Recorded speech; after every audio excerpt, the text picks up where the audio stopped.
Ils verront des résultats. On a fait une proposition, je vous l'ai dit, d'un plan de lutte contre la recrudescence des accidents, mais aussi le taux fort de létalité. D'accord. Mais ba léegi dara, ça ne sert à rien. dinañ ñëwaat ci loolu dañuy dem. Bon damay wax ne aussi toujours rek sur la route. non même rek. tegal foofu sa loxo dafa am ku ne ci téléphone bi. donc ñoom itam dañuy bañ ñu yàgg ci ligne bi en fait donc on a l'honorable député Wuri Diallo maire bu Vélingara également bëri na ay doom yu lorule ci accident boobu alors monsieur le maire ñu ngi lay nuyu. monsieur le maire ñu ngi lay nuyu. voilà donc xam naa ni kon jàppandeegul bu jàppandee rek ñu jël ko parce que dégguñu ko ñu bàyyi la nga yeggale. sur la route Mbour Diamniadio Mbour. Mbour Kaolack. Encore une fois dañ ne woon en 2x2 voies wax nañ ko ba tey on insiste et on persiste là-dessus. Mais aussi il faudrait que les douaniers nos amis douaniers. cessent parce que ñoom itam pointé nañu leen du doigt. non ma ne il faut qu'ils cessent de donner des ordres de mission yoo xamante ni yëpp ci sur la même route. am na d'autres routes yoo xam ne de déviation mën nañ fa joxe ordre de mission. Et ça ne ferait que décharger un petit peu la route le corridor Dakar-Bamako. Mais également sur cette route-là il faudrait que ñu bàyyi xel signalisation bi ak kii de sécurité les équipements de sécurité parce que da nga gis fossé boo xamante ne bi amul glissière en fer am gis ay bas-côté yoo xam ne c'est même pas signalé il y a pas de signalisation horizontale de toutes les façons très peu en tout cas bon te yooyu yëpp guddi gi c'est une catastrophe pour quelqu'un qui roule à grande vitesse. Alors j'ai entendu dire nañ arrêter circulation camions yi la nuit et bus yi. Mais ban heure la ñuy circuler à ce moment le jour. Avec les autres petits véhicules. Mais c'est pire. Donc il faut réfléchir avant de dire certaines choses. Quand même. Hein? Parce que guddi gi rek la ñu mën a. waaw mais ñenn ci Sénégalais yi sax ñoo kaasoon pour ñuy daw guddi ñu bàyyi bëccëg bi oto yi. Vous savez quelqu'un a dit ah bon l'éducation coûte cher ok essayons l'ignorance. Guddi gi day andi accident ok nañu essayé bëccëg bi. non day alors Ablaye Mbow ñu bàyyi la nga parce que après bëgg naa ñu ñëw rek Abdou Karim ci facteur humain bi parce que bu ñu nee 80% quand même. moo koy sooke. loolu aussi ça mérite quand même une réflexion ñu saytu ko xoolaat loolu lan moo koy waral. indiscipline bi des fois jëfandikoo luy tere ak yu mel noonu bëgg naa tamit ñu taxaw ci boo amul leneen loo rebondir. waaw non mais li am solo encore une fois moo di fii ñun dañuy xaar ba ñu ne tëll. ñëpp jógandoo ne damm na. te tëll googu war nañ ko mën a anticiper par rapport à des mesures fortes encore une fois yoo xam ne dañ koy daal di jël. il faut quand même que l'État soit fort il faut que l'État reste fort. alors durant l'ex. loolu tubaab bi wax mi ngi jël Macky Sall le président Macky Sall ñu jël ko daal di ñëwaat. alors kon du côté de la régie si c'est bon hein. Alioune Kane salaamaaleykum. waaw Mohamed waaleykum salaam. alors yow moom depuis sànq ñu ngi lay woo ñu ngi lay wër ñu ngi lay woon tiit quoi alors lan mooy situation bi foofu exactement. waaw fu mu toll nii li nga mën a wax rek mooy dañuy xaar déclaration président Macky Sall ñu ngi nii ci hôpital bi.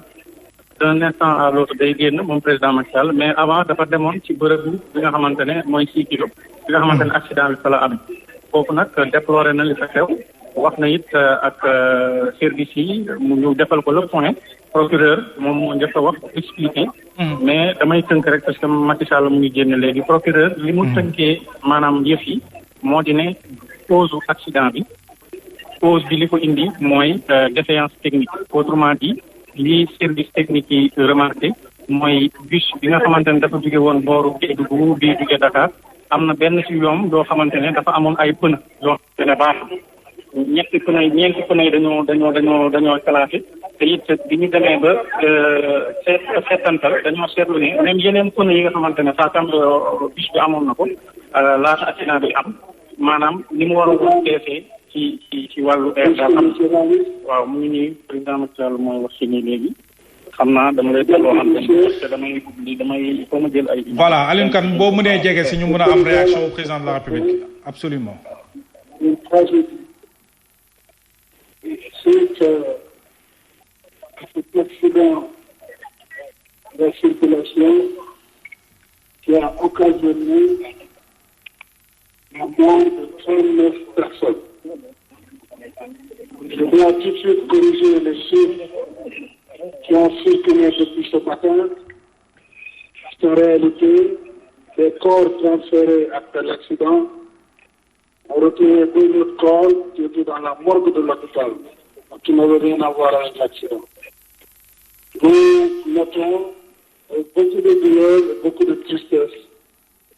Les décès de 39 personnes dans cet accident de cyclone près de Kaffrine et blessés, dont 10 qui ont besoin d'une urgence vitale et le reste est donc constitué de blessés légers, pris en charge ici dans l'hôpital régional Thierno Birahim Ndao de Kaolack et au Thierno Birahim Ndao de Kaffrine, à l'hôpital régional de Kaffrine, et d'autres 47 autres blessés qui sont référés au centre de santé de Kaffrine. Je voudrais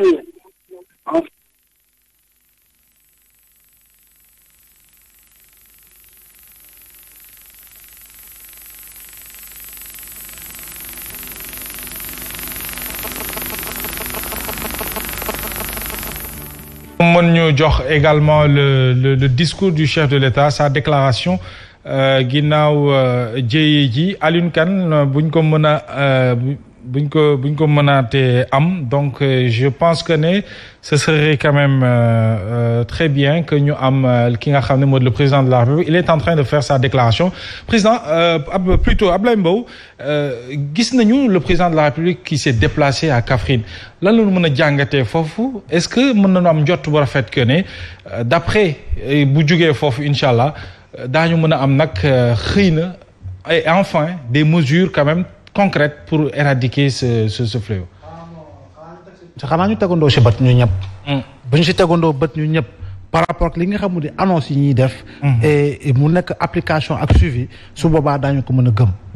yoon la nag président ak jéy bi ni mu toll nii mu war a mën a dem xool de ses propositions massé wu ba pare annonce li nga xam moo di tenue li nga xam moo di réunion interministérielle boobu. pour mën génne ay bout de solution avec véritablement des mesures drastiques yoo xam ne war nañ ko mën a teg sur la table acteurs yi waxtaanee ko pour ñu mën a am si li nga xam ne moo di xeex accident yi nga xam ne mi ngi xew. mais encore une fois Mohamed ce n'est pas la première fois que le président di addu si li nga xam ne moo di jéye bu tukkee si accident du gulet. Oui. Ce n'est pas la première fois. Ce n'est pas la première fois ñu def réunion interministérielle si li nga xam ne moo di trouver ay solution par rapport ak jéey yu tukkee si accident. Semaine nationale de la prévention routière. Mais depuis combien d'années ñu koy def Sénégal. Depuis combien d'années avec des moyens conséquents en termes de communication ñu koy gis un peu partout ay ndaje yoo xam ne dañuy def lépp li nga xam ne moo di naka la ñuy fexe ba l'accident am événement religieux yi am. mais ñaata millions la ñuy génne. si li nga xam moo di budget de communication ngir mën a jàllale ay xabaar si télé yi si rajo yi si journaux yi pour mën a fàttali nit ñi li nga xam ne moo di état de responsabilité bu ñu war a àndal. par rapport ak li nga xam ne moo di anticiper sur ay accident te pourtant magal gi passé ñaata accident ñaata mort nga dégg Mohamed. lu daanaka lu ëpp ñaar fukki nit lor nañ si. bu ko ëppul bu yeggul fanweer. donc de ce point de vue là damay jàpp ni toujours dañuy annoncer ay mesures mais le problème mooy appliquer ko mu ànd ak suivi boo xam ne effectivement daañu ne lii am na résultat diggante bañ ko tàmbalee ak fu ñuy yem ni gis nañu ni jamono ji daan nañu am téeméer ak fanweeri accident waaye yegg nañu si juróom fukki accident kon boog tendance baissière boobu dinañu permettre ñu dem si li nga xam ne mooy nombre bi gën a wàññeeku si li nga xam moo di jëm accident. mais au regret de le dire au regret de le constater tey jii nii lépp lu mën a tukkee si comme ko réunion interministérielle ak lépp luy décision. mais est-ce que Tito d'après li El Hadj Abdou Karim wax que ne def nañ fi ay conseil interministériel bu dul jeex ak ay mesures et des propositions mais jusqu'ici ba beneen jëyee am ci wàllu l'accident kenn appliqué wu. Feu de paille. Quand même. C'est des feux de paille en réalité. C'est des feux de oui. Oui. Qui Boun Dionne. Et puis maintenant celui-là. Bon, ça fait 17 ans, ça fait 15 ans au moins qu'on fait des conseils interministériels. Bon, je sais pas à quoi ça peut servir. Maintenant, nous, au lieu d'un conseil, chaque fois on contribue, hein. mais cette fois-ci cette contribution c'est la pensée en fait c'est le comment dire le concours de toutes les idées yoo xamante ni transporteurs et chauffeurs yi am nañ ko moom la ñu dajale daal di def benn proposition d'un plan de lutte contre les accidents contre la recrudescence des accidents en 12 points loolu siiwal nañ ko fépp ci réew mi fépp bépp institution jox nañ la ko bépp ministre concerné jox nañ la ko mais il y a pas de réaction l'ANASER qui nous a même félicité pour ça l'agence nationale de la sécurité routière n'a pas encore répondu on attend toujours sa réponse on nous a dit ils nous ont dit qu'ils ont écrit mais on n'a pas reçu de réponse bon mais le ministère des Transports en personne n'a pas réagi alors on se demande on nous dit voilà on vous reproche de faire des accidents mais on ne nous implique pas on ne nous dit pas ce qu'il faut faire nous proposons par exemple wow. La mise en place d'une journée sans accident tous les 3 mois c'est une proposition ça fait partie des propositions l'approche mais loolu bu ko defee on fera moins de 70 kilomètres voire moins de 50 kilomètres par heure toute la journée boo xool yan résultat lay andi nit ñi bu ñu demee dafa mel ni booy teinte un habit boo suubee dugal weer suubaat dugal weer dina dem ba jàpp et alors bu ñu defee loolu plusieurs fois l'approche doit être une approche systémique et voilà c'est-à-dire que loolu à force de le faire moi je pense que ça peut amener les gens à comprendre que la vitesse commerciale ne dépend pas de la grande vitesse boo wutee na grande vitesse et que tu peux rouler à 50 kilomètres à l'heure l'autre qui va rouler à 100 kilomètres à l'heure vous arrivez au même moment. et puis yéen da ngeen waroon def proposition boo xam ne dégguma ko ci Cheikh bi te proposition boobu noonu moo di dañu daan toll jamono joo xam ne da ngay gis ni bus yu bari yiy daw dañ leen di plomber c'est-à-dire que du ñu weesu 90 kilomètres à l'heure waaw dañ leen di plomber mais bus yoo xam ne da ngay ñëw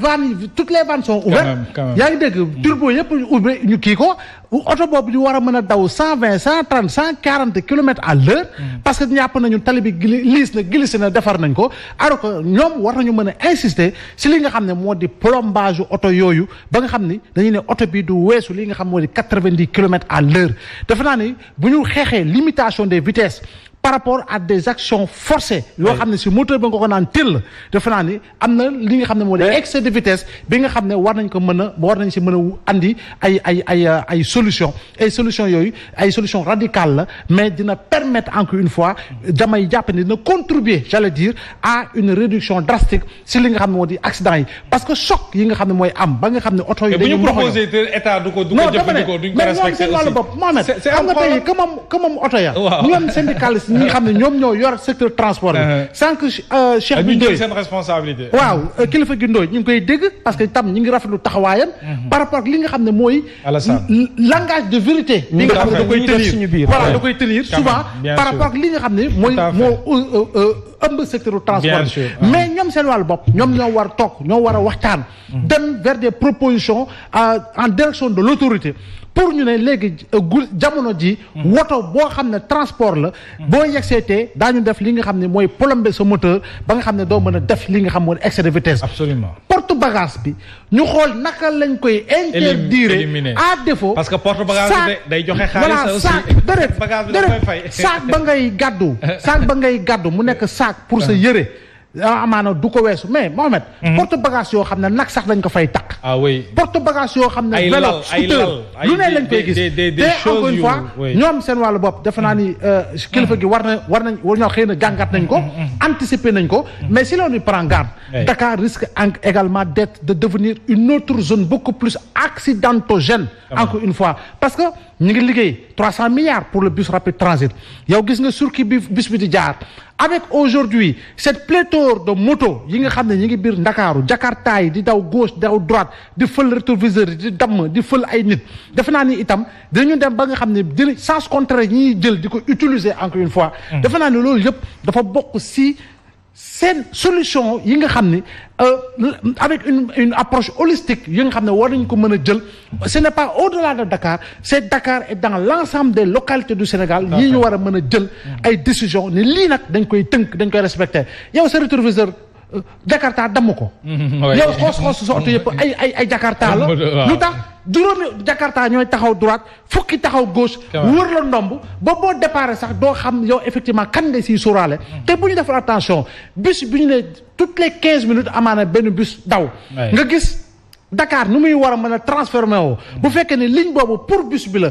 ak ligne yi nga xam ne ay tali yoo xam ne dafay gën a xat par rapport ak li nga xam ne moo di mobilité oto yi camions yi di fa jaar véhicule de transport des élèves di fa jaar nangam sangam ak leneen donc si on ne fait pas trop attention di nga gis ni amaan na accident yi bu ñu deful très attention ba mën a jël ay solution urgente yoo xam ne dañ si mën a trouver ay solution définitive defe naa ne dafay nekk ay zone accidentogène te encore une fois Mohamed autoroute bii gis nga lëndamaay goo xam ne assez souvent dañ ko daan sax jëlale ne mairie Dakar la ñu ne non état du Sénégal boo demee ba ñuy jiiñante si li nga xam ne war ñu mën a trouver ay solution urgente par rapport ak l'éclairage pour mu leer naññ di nga si gis autoroute à péage gis nga ni am na woon na benn collectif pourquoi parce que amoon na benn jamono joo xam ne day ngay toll benn niveau sa autoroute bi boo taalul plein phare doo gis lu nekk sa kanam lu tax parce que am na ay nag ak ay xar ak ay bëy yu koy traversé te loolu yëpp dafa nekk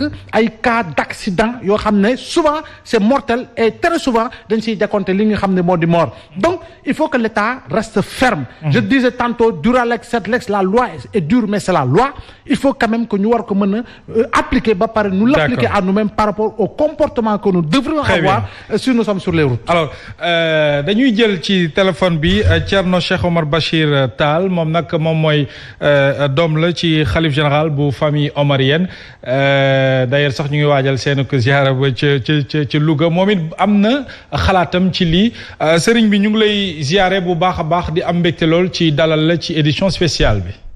ñu ngi leen di delloo di ziar di leen jaajëfal ci émission bi ngeen di def ci xew-xew bi nga xamante ne macha allah yàlla teg na ko ci kaw Sénégal ñu ngi leen di ci gërëm di leen ci sant bu baax a baax a baax a baax. alors sëriñ bi bu ñu tollee fii yéen kilifa diine yi dañu leen di soxla lool ci